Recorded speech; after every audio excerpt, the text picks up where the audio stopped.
গত সোমবার সিরিয়ায় ইরানের কনসুলেটে হামলার জন্য ইসরায়েল তো বটেই, পাশাপাশি যুক্তরাষ্ট্রকেও দায়ী করেছে ইরান। ইরানের অভিযোগ, আন্তর্জাতিক আইন লঙ্ঘন করে বিভিন্ন দেশের স্পর্শকাতর স্থাপনায় হামলা চালিয়ে আসছে ইসরায়েল। আমেরিকার আশকারা পেয়েই এই ধরনের সন্ত্রাসী কাজ চালিয়ে যেতে পারছে ইসরায়েল এবং বিশ্বব্যাপী সন্ত্রাসী কার্যক্রম করে যাচ্ছে ইসরায়েল ও আমেরিকা। সিরিয়ায় ইরানের কনসুলেটে গত সোমবার ভয়াবহ হামলায় 7 কর্মকর্তার নিহতের ঘটনায় আঞ্চলিক উত্তেজনা চরমে। ইরানের শীর্ষ কমান্ডার সহ 7 জনের প্রাণের প্রতিশোধ নিতে প্রস্তুত ইরান। নতুন করে হুঙ্কার দিয়ে ইরানের ইসলামিক রেভলিউশনারি গার্ডের উপদেষ্টা সৈয়দ আলী খামেনি বলেন, ইসরায়েলের সব দূতাবাস ইরানের ক্ষেপণাস্ত্রের নাগালে। ইরানের আরেক মেজর জেনারেল রাহিম সাফাভি বলেন, দামেস্কে কনসুলেটে হামলায় দাঁতভাঙ্গা জবাব দিবে তারা, যা খুব শীঘ্রই দেখবে সারা বিশ্ব। সিরিয়ার দামেস্কে ইসরায়েলি হামলায় রেভলিউশনারি গার্ড কর্পসের 7 সদস্য হত্যার স্বীকার করেনি তেল আবিব। যদিও এ ঘটনা ইসরায়েলি বাহিনী ঘটিয়েছে তা স্পষ্ট। এদিকে ইরানের হুমকিতে সর্বোচ্চ সতর্ক অবস্থানে রয়েছে ইসরায়েলি সেনাবাহিনী এবং সকল সেনাদের ছুটি ঘোষণা বাতিল করে হামলার আশঙ্কা করছে বর্বর এই জাতিটি। সর্বোচ্চ নেতা আয়াতোল্লাহ আলী খামেনির জ্যেষ্ঠ উপদেষ্টা ইয়াহিয়া রবিন সাফাভি আরও বলেন, সোমবারের হামলার জবাব দেওয়ার আইনি ও বৈধ অধিকার রয়েছে তেহরানের। বেশ কিছুদিন থেকেই থমথমে পরিস্থিতি বিরাজ করছে ইসরায়েল ও ইরানের মাঝে।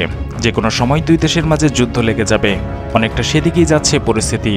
চলমান যুদ্ধ শুরু হবার পর থেকেই এই যুদ্ধে ইসরায়েলের বিপক্ষে কথা বলে আসছে ইরান। বরাবরই ফিলিস্তিনের পক্ষে রয়েছে তারা, তবে এবারের পরিস্থিতি অন্য কারণে ভয়াবহ আকার ধারণ করছে। চরম প্রতিশোধ নেওয়ার ঘোষণা দিয়ে রেখেছে ইরান, সতর্কতা জারি করেছে নেতানিয়াহু সরকার। প্রতিরক্ষা ব্যবস্থা আরও জোরদার করেছে তেল আবিব। ইরানের হামলা ঠেকাতে ইসরায়েলের ডিফেন্স ফোর্সেস নিয়ে এলো নতুন আকাশ প্রতিরক্ষা ব্যবস্থা।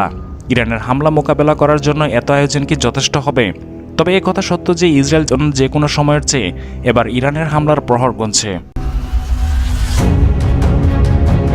ইরানের হামলা থেকে বাঁচতে ইসরায়েলের সামরিক বাহিনী প্রথমবারের মতো সিডম নামে একটি প্রতিরক্ষা ব্যবস্থা মোতায়েন করে। সিডম হলো আকাশ প্রতিরক্ষা ব্যবস্থা আয়রন ডোমের নৌ সংস্করণ, যা রকেট এবং ক্ষেপণাস্ত্র আক্রমণ থেকে রক্ষা পেতে ব্যবহার করা হয়। ইসরায়েলি ডিফেন্স ফোর্সেস আইডিএফ ইলাত এলাকায় এই সংক্রান্ত একটি সতর্কতা জারি করেছে, যে এলাকাটিতে ফেব্রুয়ারিতে ইয়েমেনের হুতি যোদ্ধারা ব্যালিস্টিক ক্ষেপণাস্ত্র নিক্ষেপ করেছিল। এদিকে ফিলিস্তিনের গাজায় যুদ্ধ শুরু হওয়ার পর থেকে ইসরায়েলের প্রতিরক্ষা ব্যবস্থাকে চ্যালেঞ্জের মুখে ফেলে দিয়েছে হুতিরা। বিশেষ করে ইয়েমেনের হুতি এবং ইরাকের প্রতিরোধ গোষ্ঠীদের ড্রোন হামলার লক্ষ্যবস্তু হয়েছে ইলাত। গত সপ্তাহে একটি ড্রোন ইলাত শহরে একটি ভবনে আঘাত করেছিল। ইরাকের একটি ইরান সমর্থিত গোষ্ঠী ওই হামলার দায় স্বীকার করেছে। 9 এপ্রিল মঙ্গলবার সকালে আইডিএফের বিবৃতিতে বলা হয়, শত্রু বিমানের অনুপ্রবেশ সংক্রান্ত সাইলেন্ট বাজার পর ইলাত এলাকায় আইডিএফ নৌবাহিনী ইসরায়েলি ভূখণ্ডে আকাশপথে একটি সন্দেহজনক লক্ষ্যবস্তুর প্রবেশ শনাক্ত করেছে। সিডম নৌ প্রতিরক্ষার ব্যবস্থার মাধ্যমে সফলভাবে আটকানো হয়েছে। সন্দেহজনক লক্ষ্যবস্তুটি ড্রোন ছিল কিনা তা নিশ্চিত করতে পারেনি ইসরায়েলি বাহিনী। সিডম অর্থাৎ এই প্রতিরক্ষা ব্যবস্থার প্রতিটি রকেটের দাম প্রায় $50,000। ইসরায়েলের সমরাস্ত্র প্রস্তুতকারক প্রতিষ্ঠান রাফায়েল জানায়, জার্মানির SAR-6 ক্লাসের করভেটে এই আকাশ প্রতিরক্ষা ব্যবস্থা বসানো হয়েছে।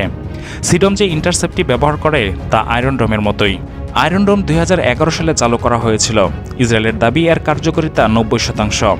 রাডার ব্যবহার করে স্বল্প পাল্লার রকেটগুলোকে নিজস্ব ক্ষেপণাস্ত্র দিয়ে ধ্বংস করার আগে শনাক্ত করতে কাজ করা হয় এই প্রযুক্তি। তবে আয়রন ডোমের পর সিডম 2014 সালে প্রথম উন্মোচন করা হয়েছিল। 2022-এর নভেম্বরে কার্যকরী ঘোষণা করা হয় এবং উল্লেখযোগ্য মাইলফলক হিসেবে স্বাগত জানায় ইসরায়েল। আর চলতি সপ্তাহে প্রথমবারের মতো ব্যবহার করা হয়েছে।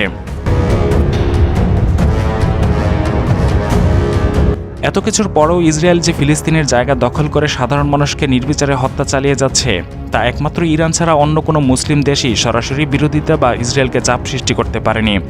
ইরানই একমাত্র দেশ যা ইসরায়েলকে আতঙ্কের মাঝে রাখে সবসময়। ইরানের পারমাণবিক অস্ত্র থাকুক বা না থাকুক, ইরানের যে পরিমাণ দূরপাল্লার ধ্বংসাত্মক মিসাইল রয়েছে তা ইসরায়েলকে খুব ভালোভাবেই আতঙ্কে রাখে।